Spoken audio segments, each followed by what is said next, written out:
सहना भवतु सहनौ भुनक्तु सह वीर्यं करवावहै तेजस्विनावधीतमस्तु मा विद्विषावहै। ॐ शान्ति शान्ति शान्तिः। ॐ पूर्णमदः पूर्णमिदं पूर्णात् पूर्णमुदच्यते पूर्णस्य पूर्णमादाय पूर्णमेवावशिष्यते। ॐ शान्ति शान्ति शान्तिः। श्रुतिस्मृतिपुराणानाम् आलयं करुणालयं नमामि भगवत्पादं शङ्करं लोकशङ्करं शङ्करं शङ्कराचार्यं केशवं बादरायणं सूत्रभाष्यकृतौ वन्दे भगवन्तौ पुनः पुनः। ईश्वरो गुरुरात्मेति मूर्तिभेदविभागिने व्योमवद्व्याप्तदेहाय दक्षिणामूर्तये। ॐ आप्यायन्तु ममाङ्गानि वाक्प्राणश्चक्षुश्रोत्रमथो बलमिन्द्रियाणि च सर्वाणि सर्वं ब्रह्म उपनिषदं माहं ब्रह्म निराकुर्याम् मा ब्रह्म निराकरोत्। अनिराकरणमस्त्वनिराकरणं मे अस्तु। तदात्मनि निरतेय उपनिषत्सु धर्मास्ते मयि सन्तु ते मयि सन्तु। ॐ शान्ति शान्ति शान्तिः।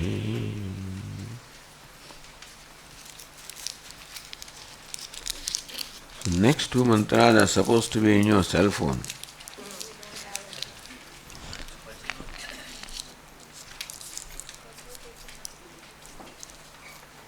Pustak Mataji. Everybody has that?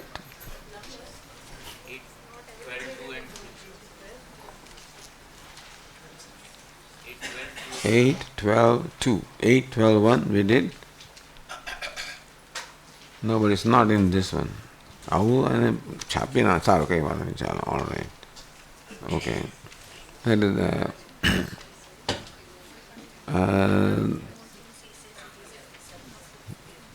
cell phone બધા પાસે નથી.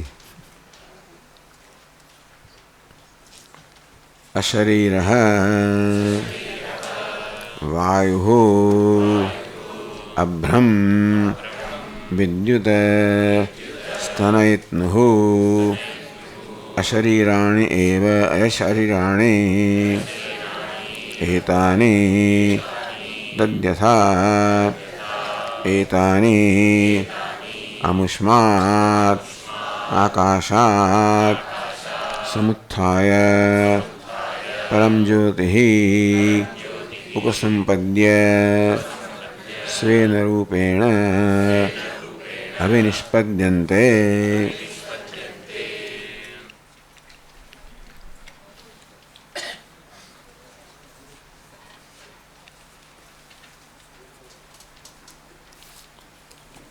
So earlier we were told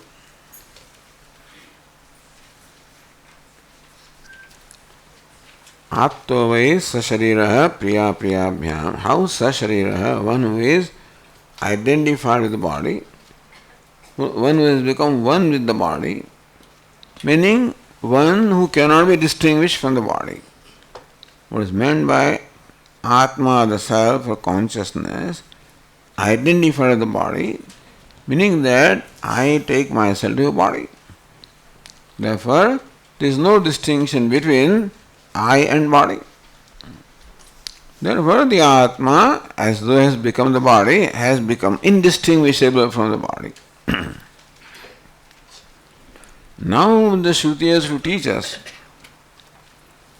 how from this state of having been one with the body because of ignorance, how due to the upadesha of the teacher, he arises from this body attains his own nature of consciousness. Now, arising is just only figuratively. There is no arising involved. What is meant is how, as a result of the instruction by the teacher, he progressively gives up the identification of the body and attains his true nature. Here, Prajapati taught Indra. In the first case, Prajapati said, hey, look, the self in the I, the waker is the Atma. Then Indra came back. Second time then Prajapati said, the dreamer is Atma. When you say dreamer is Atma, which means that the gross body is not the Atma. Waker is the Atma, means the self identified with the gross body. Then dreamer is Atma. In dream, there is no gross body. That means this gross body is not the Atma. Now the subtle body is Atma. Deep sleeper is Atma. Which means that even the subtle body is not the Atma. The causal body is Atma. Then Param Jyoti Atma, Ashariraha Atma. The bodiless, unembodied is Atma. That means even the causal body also is not Atma. He is free from, or he is independent, separate from the gross, subtle and causal body, different from, or the adhisthana of the waker, dreamer, deep sleeper, something similar to what is taught in the ChandogyaUpanishad. The waker is called the Vishwa, dreamer is called the Tejasa, sleeper is called Prajna, and Chaturtha Turiya, the fourth, who is the Adhisthana. Just bring back to your memory, it is like an actor who first assumed now the role of a king, then assumed the role of a minister, then third assumed the role of a beggar, let us say. Then you have three entities, king, minister, beggar. Each of them looks different from the other. King is dressed in his own way and acts in his own way.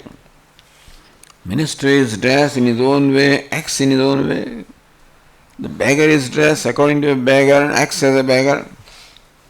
So outwardly, each one of them looks different from the other. Outwardly. What makes the difference? It is the costume that makes a difference among them. But the person that is king, the person that is a minister, the person that is beggar is one. So who is the one? Who is that one? The actor. Who is he? He is not the king, he is not the minister, he is not the beggar, he is the one that pervades all of them, that is independent of all of them. He is the adhisthana of all of them. Similarly here also, first say Atma is waker, then he is dreamer, then he is sleeper, then he says that in reality he is the one that is common to all of them. Just as the actor is common to the king and the minister and the beggar, so self is common to the waker, dreamer, deep sleeper, where waking also is a costume or an acting, the dreaming also is a role, and sleeping also is a role, and one who plays the role is independent of all of them. So it's called ashariraha, bodiless. Here it's called samprasadaha. Samyak prasidati iti samprasadaha. One is very well pleased. So this samprasadaha is the word or the adjective used for the deep sleeper. Because the deep sleeper is well pleased. But then he is ignorant, therefore, samprasadaha, the well pleased word, that is primarily used for the wise person. Samprasadaha, one who is very well pleased, very happy. This word samprasadaha is used for a wise person, an enlightened person, who has been taught by the teacher that hey, you are not the waker, you are not the dreamer, you are not the sleeper, you are one that is common to all of them, who pervades all of them, and who transcends all of them, for whom the waker, dreamer, sleeper are the roles, and you, who is devoid of the role, is independent of them.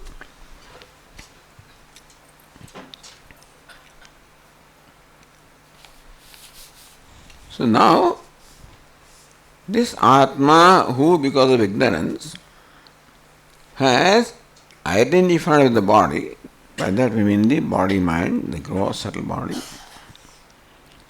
Identified means become indistinguished from the body. He is as good as the body.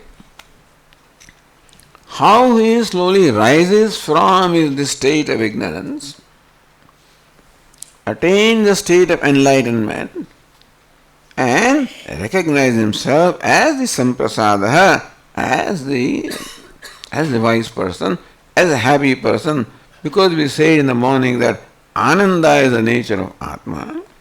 So how he becomes established in his nature is Ananda or limitlessness, happiness.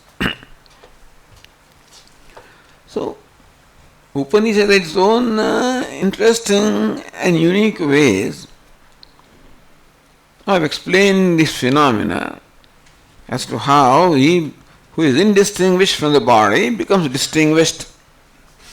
In a state of ignorance, he is indistinguished from the body. In state of knowledge, becomes distinguished as samprasadaha, as Satchidananda. So how from the state of indistinction or non-distinction, how he becomes distinguished as samprasadaha, as Satchidananda.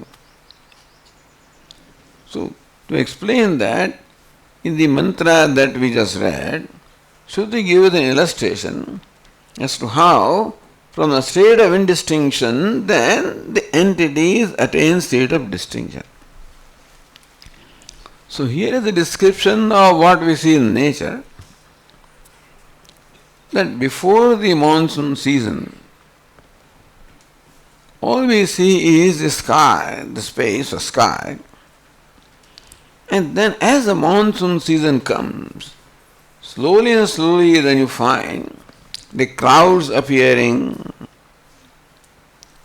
and then the lightning appearing, and then the cloud appearing, the vayu, the wind appearing, the clouds appearing, the lightning appearing, and then rain appearing. This is the usual phenomenon. That first the wind starts blowing, then you see the clouds coming, then you hear the thunder, and there is rain. So where were all these entities? This wind and cloud and thunder and rain, where were they? They were all one with Akasha, one with space, indistinguished from the space before the rainy season. When the rainy season comes, then all of them gain the distinction. So, how do they gain distinction? When the sun, so the rainy season comes after the scorching sun. After the summer, the scorching sun, the rainy season comes. So because of the scorching light of the sun, all these entities that were formerly indistinguished from space, they all become distinguished because of the light or brightness of the sun. This is the example. Don't ask too many questions. This is what we observe. What we observe is that in the summer, the scorching sun shines, and that is like the message for the following season of monsoon. It's very hot now, therefore the rain should come. So what happens? How you can say is that the scorching heat of the sun, or sun with it, heat and light, separates all these entities which are one earlier. They were all earlier non-distinguished from Akasha or space. And slowly then the wind comes, and then the clouds come, and then the lightning comes, and then the rain comes. So where were they? Formerly they were indistinguishable. They were called by the name Akasha. All these entities, before they attained the state of distinction, what were they called? Akasha. After being distinguished now, each one of them has got their separate name, separate Rupa. So in the state of ignorance, Atma is indistinguishable from the body because Atma is identified with the body. Sasharira. So we discussed in the last 2 days. Sasharira means one who has become one with the body, identified with the body. Therefore, in the state of ignorance now, we cannot distinguish Atma and the body. They are one. Because of ignorance and because of identification right now, Atma and body or self and body are indistinguishable, right? Like the wind and the clouds and the lightning and rain were all indistinguishable from Akasha. Then comes the sun with scorching heat, he separates all of them. So the sun of the knowledge comes. Here the sun of knowledge comes. And by the light of knowledge, all these entities that were all indistinguishable now become distinguishable. And therefore Atma becomes distinguished from the body. Sounds funny? This is Shruti. These are all rustic examples. Examples drawn from the day-to-day observations. And those who have that orientation, from there it becomes easy to understand. We have to think about it. Although in Rushikesh we know all of this. But anyway, so the passage that we just read said, Ashariro Vayuhu. The Vayu, Sharira means body. Asharira, bodiless. The Vayu is bodiless. The air is bodiless. Abram, the cloud is bodiless. Vidyut, the lightning is bodiless. Stanaitnuhu, the roar of the clouds. So that also is, so right now you don't have anything. So they are all indistinguishable, they are all bodiless, you can say, Because you don't see a cloud, you don't see lightning, you don't hear the thunder. So there is no thunder. And then, Asharirani etani, they are not distinguishable from Akasha space, and therefore they are Asharirani, meaning they are bodiless. Amushmat akashat samuthaya param jyoti upasampadya. Then param jyoti, that bright light of sun comes. Then because of that, all of these which were indistinguishable from akasha, they all become distinguished. Because the rainy season comes, and then the wind comes, and then the clouds come, and then the lightning comes, and the rain comes. So not that they are created from, they were there. But they were indistinguishable, they were formerly called Akasha. And now with the heat of sun, all of them which were indistinguishable Akasha became distinct. So also right now this Atma is indistinguishable from body. When the light of knowledge comes, the sun of knowledge comes, it all becomes distinct. So now you know the body is body, you know Atma is Atma, gross body is gross body, subtle body is subtle body, causal body is causal body, and Atma is Atma. Does not impress you? This example?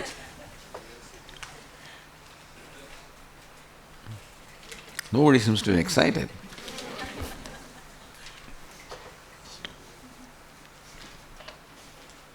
But this is a nice example. Something that we experience, in our day-to-day life.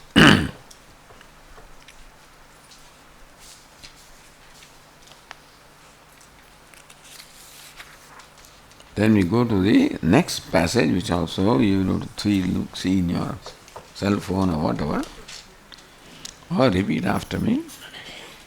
कल सवारे हमने copy करना आप जेबे. Okay. They are high-tech people, so they don't see the need of. But I can't do without hard copy myself. If you give me that cell phone, I'm not comfortable.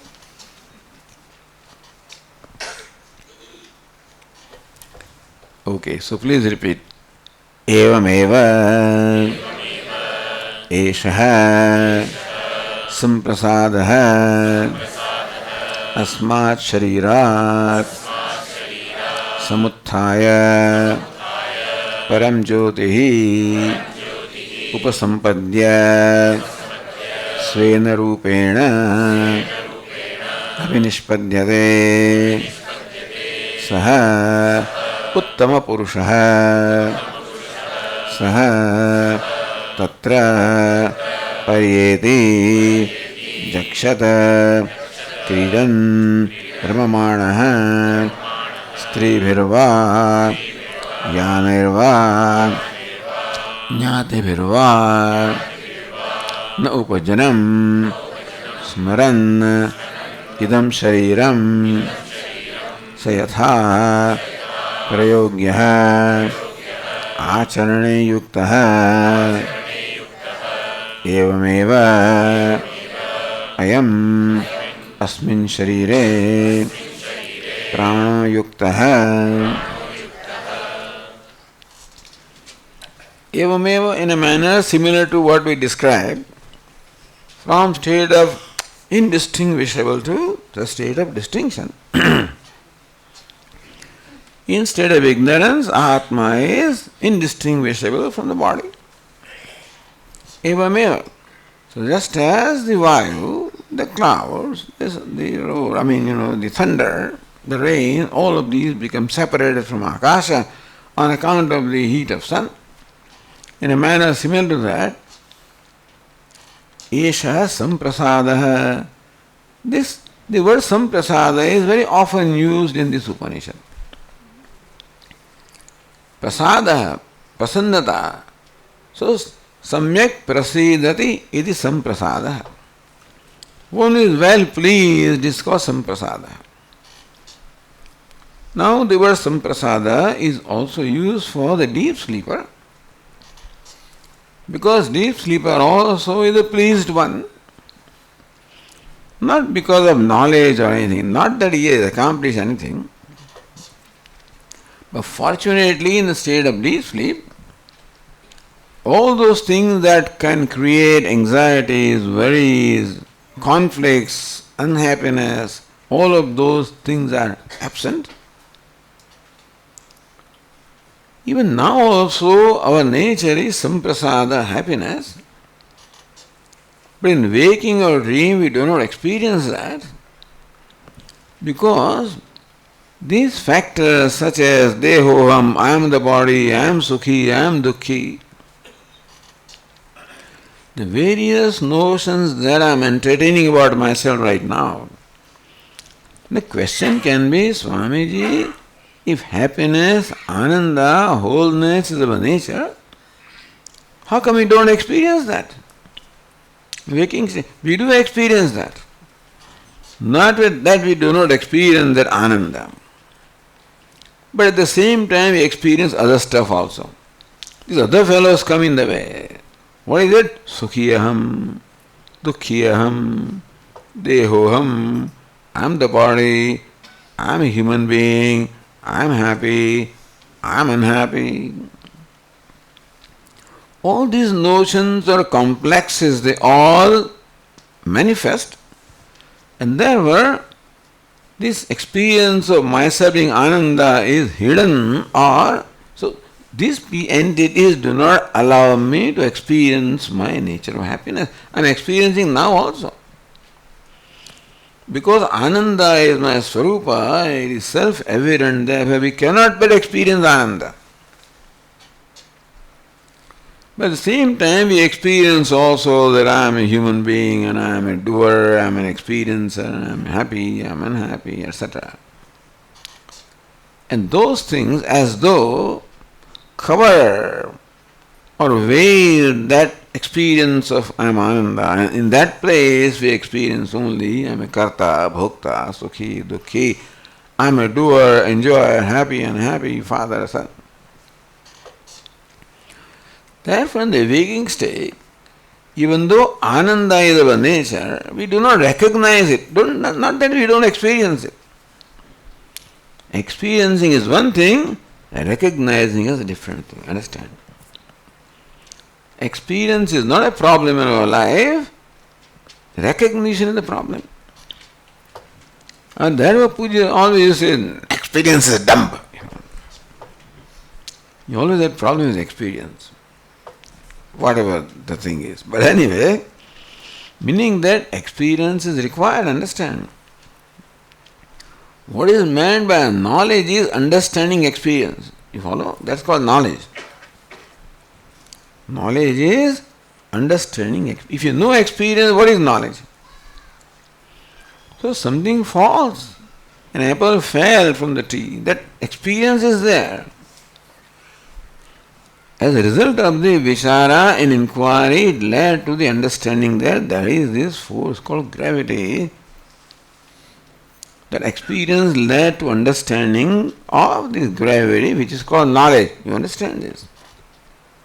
Knowledge presupposes experience. And therefore, what Upanishad does is analyzes our experiences. Because I, the self, is involved in every experience. No experience can take place without I, isn't it? I am happy, I am unhappy, I am man, woman. I am always there. So when I experience happy, and I am also experiencing I am, by the way. When I am happy, not only I experience happy fellow, but I experience I am, isn't it?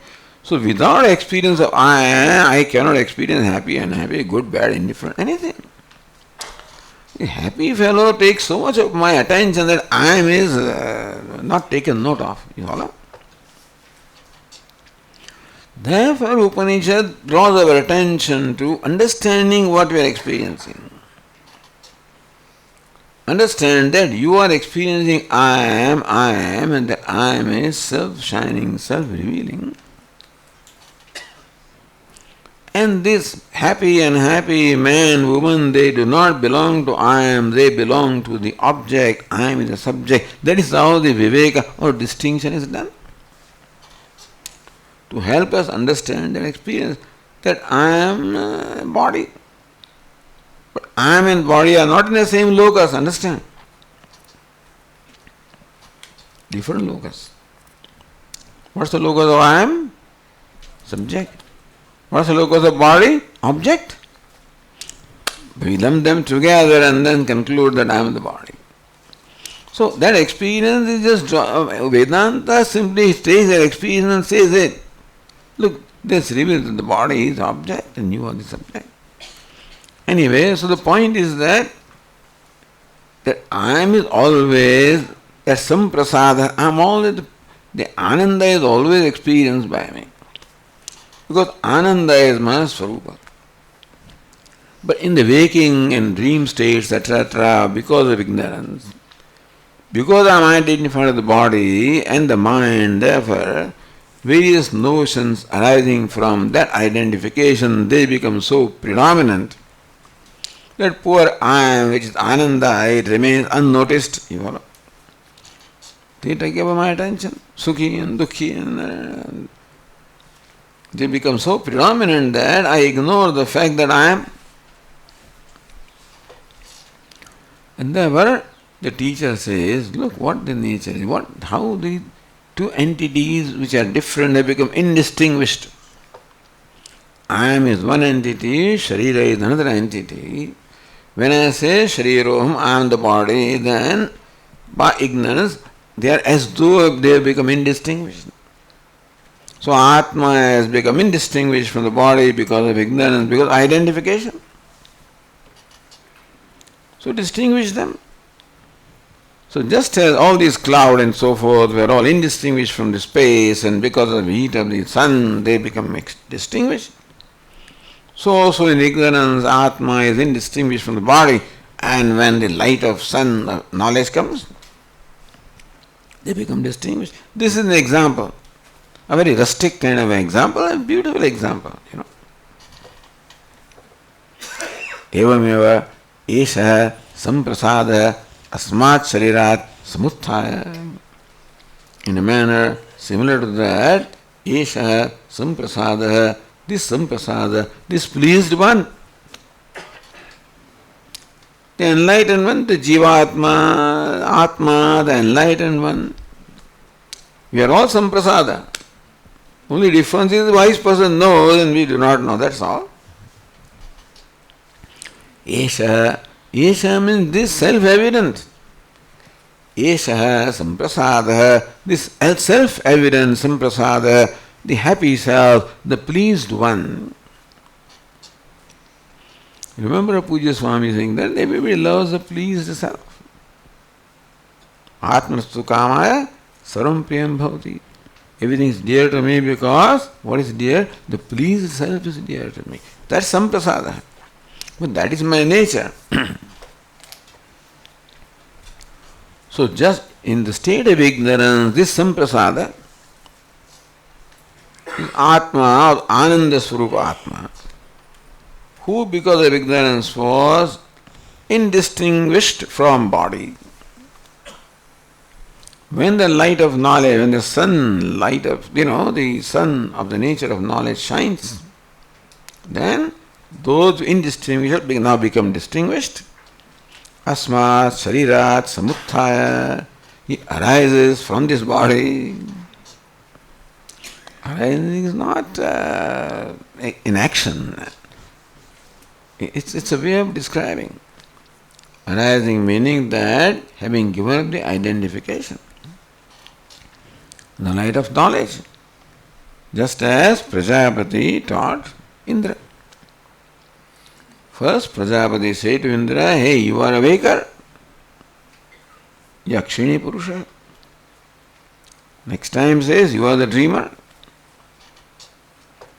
Fortunately, Indra deliberated upon this and recognized the difficulties with this, and so, although he did not know what Prajapati meant to convey, he just took the Vachyartha, the literal meaning of the waker and dreamer, and said, Naham Bhogyam Pashyami.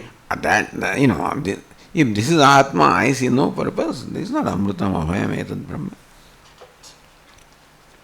But that tube light never happened. That by this Prajapati means not the waker, but then one who is the true essential nature of the waker. That waker is a changing entity. And changing entity cannot be nature of anything. Nature is always unchanging. The nature of fire is heat or light, unchanging.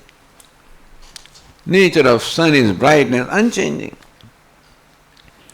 Here also, what is our nature? That does not change. In me, something keeps on changing. I am a karta, bhokta, sukhi, dukhi, etc. keeps changing. But I am never changes. That's the essential nature. This is what Prajapati taught Indra. Waker, dreamer, deep sleeper. So, waker identified with gross body, dreamer give up identification with gross body. Sleeper, give identification with the subtle body. Samprasada, identifying the causal body, ignorance.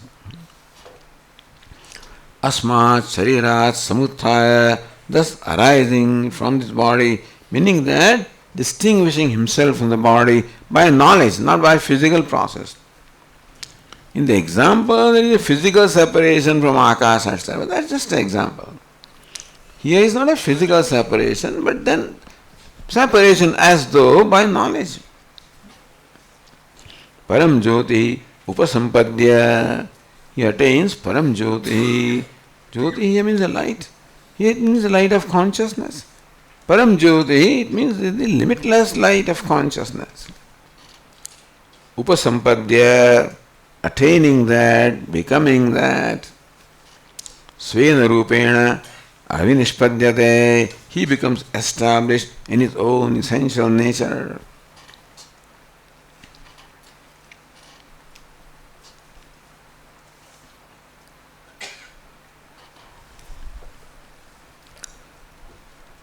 Samuthaya Dehadi Vailaksham Atmano Rupam Avagamya Yata Bhavanam Hitva.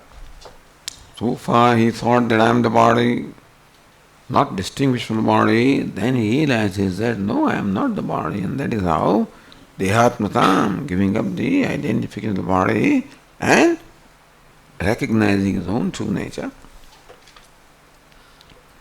Svenarumana Sadatmana Abhinishpadyate. Now he becomes established in his own nature without Sadatma, the Atma, that is Visat for existence.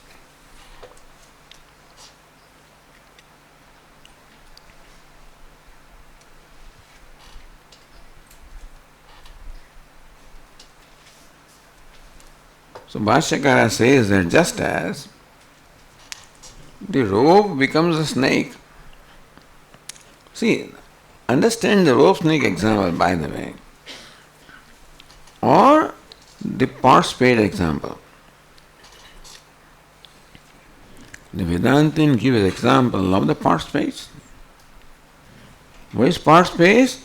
The space circumscribed by the part, space limited by the part, which limitation is due to adhyasa, superimposition, ignorance. So, that example is not for you and I. For me to say that this part space, that is not example. I have this Brahma that this is part space, is not a problem. The space has a problem. So what's the example? The space thinks that I am part space. You follow? If I say this part space, it doesn't make any difference. I mean, no big deal for me. The Rajju Sarpa means rope and snake, so I think that this is snake and alright. Doesn't affect me much. But the rope thinks that I am snake. That is the example. You follow? Then it suffers, poor thing. Everybody throws stones at me, the rope really suffers. Because people are throwing stones at him. You are running away from him. Doesn't understand why this rope has become samsari. Why? This notion that I am a snake. Not you and I that this is snake, so what? So real example is rope thinks that I am snake. Or space thinks that I am part space. That's the real example. Then poor space suffers. When space thinks that I am part space and this is another part space and then there is another third space, then space feels a sense of confinement to this little part. And all pervasive space feeling that I am only as little as part is a miserable situation. For me to think that there is a part, it's okay, Doesn't cause any misery in me. This is an example of samsara. Therefore, it is space that thinks that I am part space. It is rope that thinks that I am a snake. Rope cannot understand why people treat me like this. And so, yatha rajjuhu bhranti nimittat sarpo bhavati rajjuhu. Here Bhashyakara says, just as the rope, the snake becomes rope. Yatha sarpa rajjuhu bhavati. Snake becomes rope. Can the snake become rope? Snake becomes rope. Can snake become rope? No. One who thinks I am a snake becomes rope, meaning recognizes that I am rope. If I recognize that it is rope, that, of course they explain that example, it causes fear in me, etc. etc. For years we have talked about this. But it is later that I recognize the real example is this. That's all you do, for years and years when you keep on teaching Vedanta. Then some tube lights happen. This is for the students who are going to teach. And so they should understand it properly. Yatha sarpaha rajjuhu bhavati. Just as a snake becomes a rope, or the one who thought, I am snake, now recognizes that I am the rope. And so one who thought that I am sashariraha, I am a jivatma, I am body, becomes what? Ashariraha, unembodied.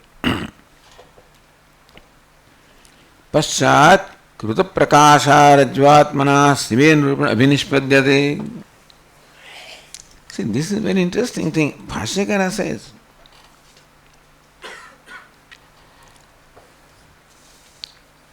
यथा रज्जुः सर्पो भवति पश्चात् कृत प्रकाशात् रज्ज्वात्मना स्वेन रूपेण अभिनिष्पद्यते.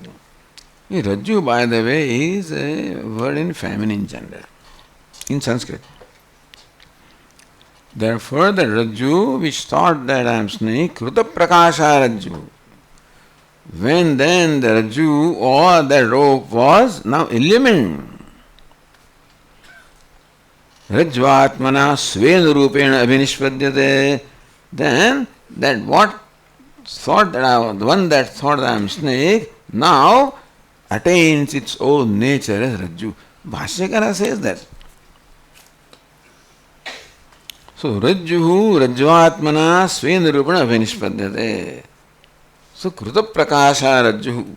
When Rajju is thus Kruta Prakasha, when it is illumined,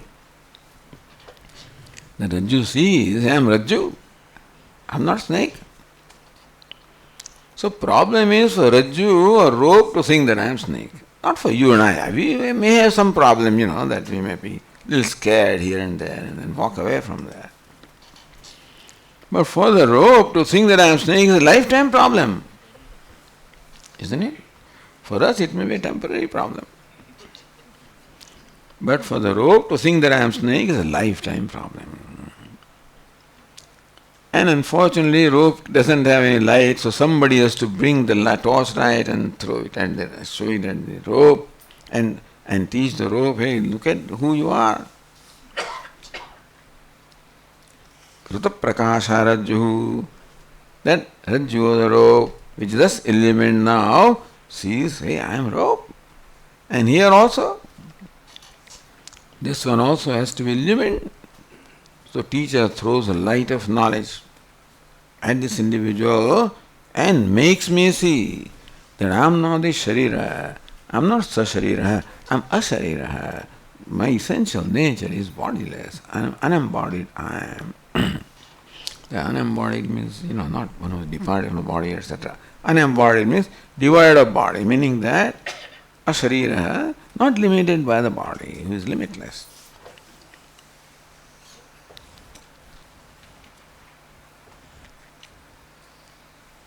Evam cha saha uttama purushaha. Then now, see this word uttama purusha comes in this Upanishad. Uttama purushastvanya. So in Bhagavad Gita, because Lord Krishna says, what is it?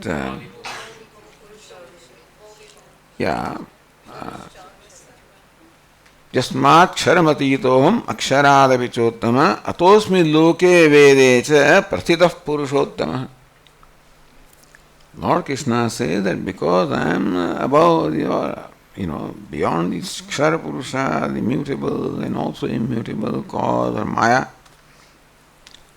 Therefore, in Loka, in the world, and in the Veda, I am called Uttama Purusha. Where is it?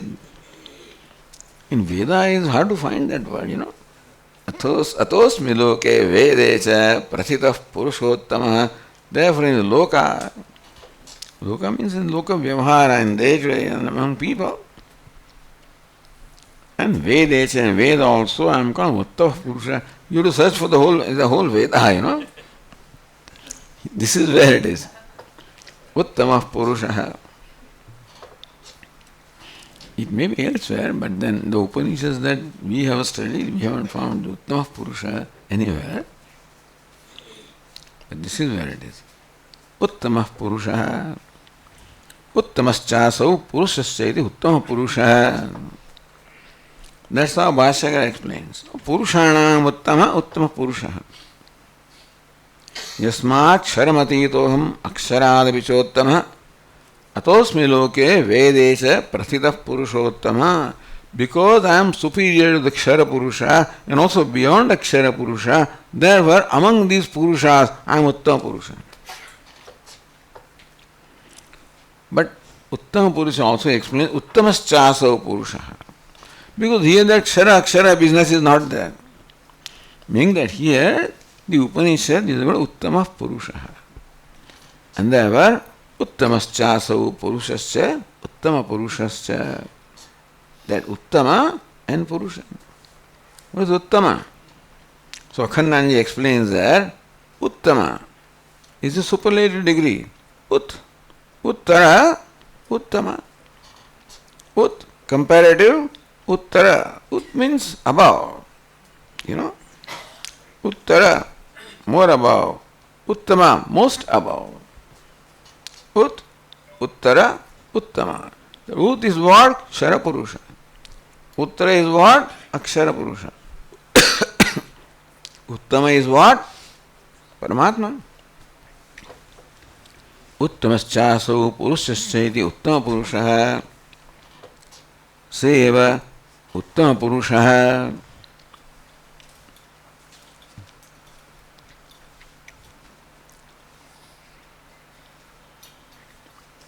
So, Akshi Swapna Purusha Vyakto Avyaktauscha. So, Akshi Swapna Purusha Vyakto. Going to the Mandukya Karika, then, the waker and the dreamer are Vyakta means their experience and the sleeper is Avyakta, unmanifest. So, waker and dreamer are manifest and deep sleeper is unmanifest. Avyaktascha sushuptaha samastaha samprasannaha. So now this Uttama Purusha, the Paramatma, which is my essential nature,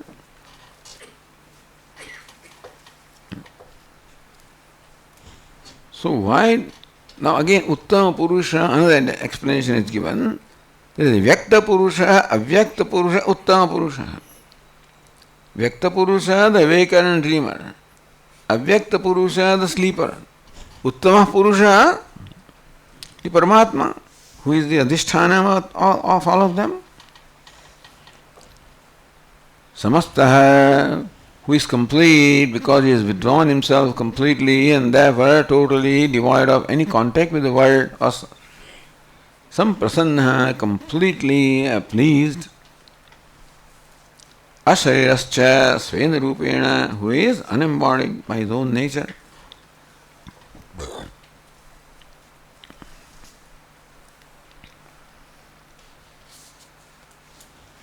So Bhashyakara remembers Bhagavad Gita here and says how Lord Krishna has explained this. Tvavemo Purusho Loke Ksharascha Ksharevacha Ksharasarvani Bhutani Kutastho Kshara Uchyate Uttama Purushastvanya. Sounds familiar?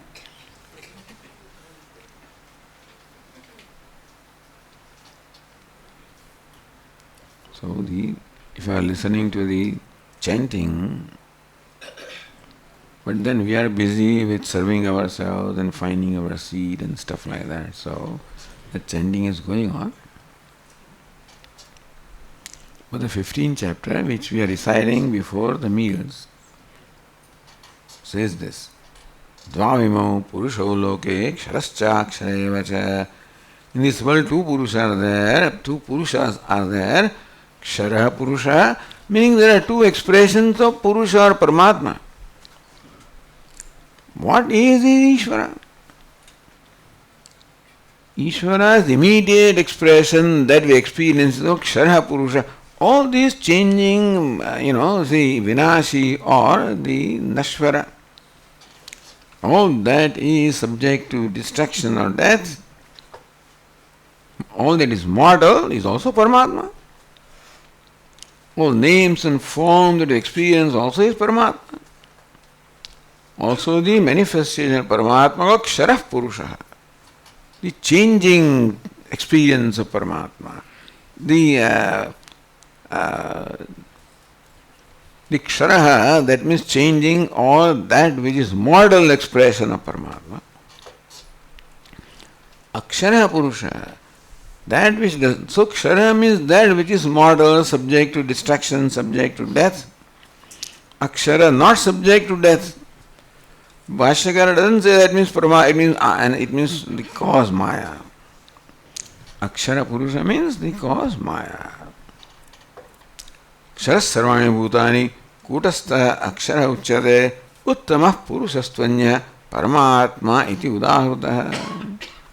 Paramatma is uttamah purusha. Kshara the effect, akshara the cause, and Paramatma is beyond both the effect and the cause. The gross body, subtle body, causal body, one that is transcends all the three.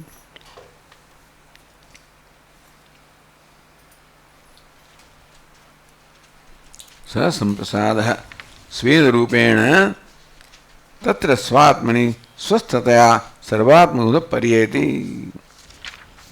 So then the next part of the passage describes the Jivan Mukta. So one who has gained this knowledge and abides in this knowledge is Jivan Mukta.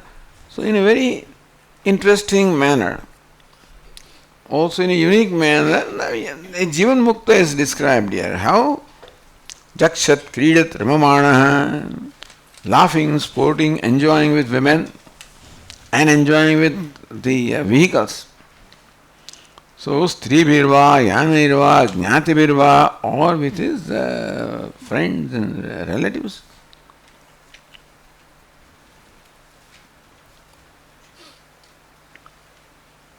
That the wise person is happy is described in this, in this manner.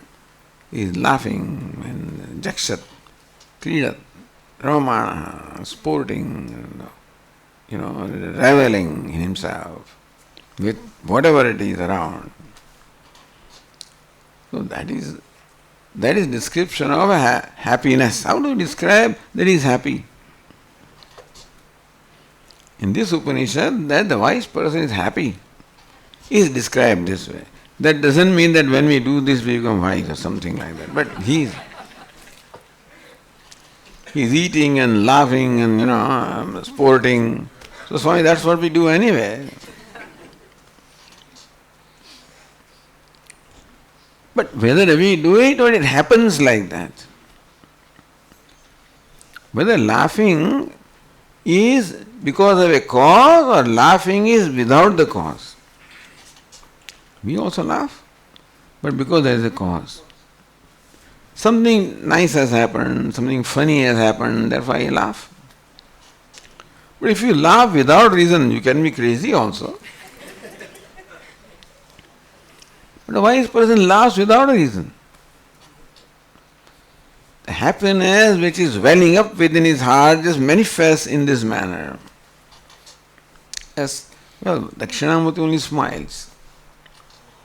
Svatmaramam Buddhidavadanam. But then sometimes wise people also, that all kinds of, if you see the description of the wise people, if you communicate with some people here in Rushikesh and they will tell you many experiences, but strange kinds of people are there. Every description of a wise person you will find. And this all is fine, of laughing and playing and sporting. And sometimes with people, sometimes even with vehicles also. No upajanam smaran idam shariram. Now, what is the difference between this person and the ordinary people is that upajanam idam smarim na smaran. He does not remember this body which is born of the contact of the parents, man and woman. He is not aware of the body. That means that his laughing, sporting, etc. is not arising on account of the awareness of the body, awareness of this, the personality. It is arising without any reason. That's why it is said here, he does not remember I am so and so, does not remember this body that is born of the contact of the parents. So yatha prayogya acharane yukta. Just as a horse is joined with a chariot, evayam asmin sharire prana yukta. So in this body of the wise person, the prana is like a horse. Prana does everything, he does not do anything. So, how to describe the akartrutva? So, the chariot is running and the horse is joined to the chariot. Similarly also, a horse is joined to the chariot, the body. What is the horse? That prana. Prana does everything. He does not, meaning that he knows himself, akarta, naiva kinchit karomiti. So, this is the description. We will continue the discussion tomorrow. Om Purnamadah Purnamidam Purnat Purnamudachyate Purnasya Purnamadaya Purnameva Vasishyate. Om Shanti Shanti Shanti. Shankaram Shankaracharyam Keshavam Badarayanam Sutra Bhashya Krutau Vande Bhagavanto Punah Punah. Ishvaro Gururatmeti Murti Bheda Vibhagine Vyomavad Vyapta Dehaya Dakshinamurtaye Namaha. Om Shanti Shanti Shanti. Hari Om. Shri Gurubhyo Namaha. Hari Om.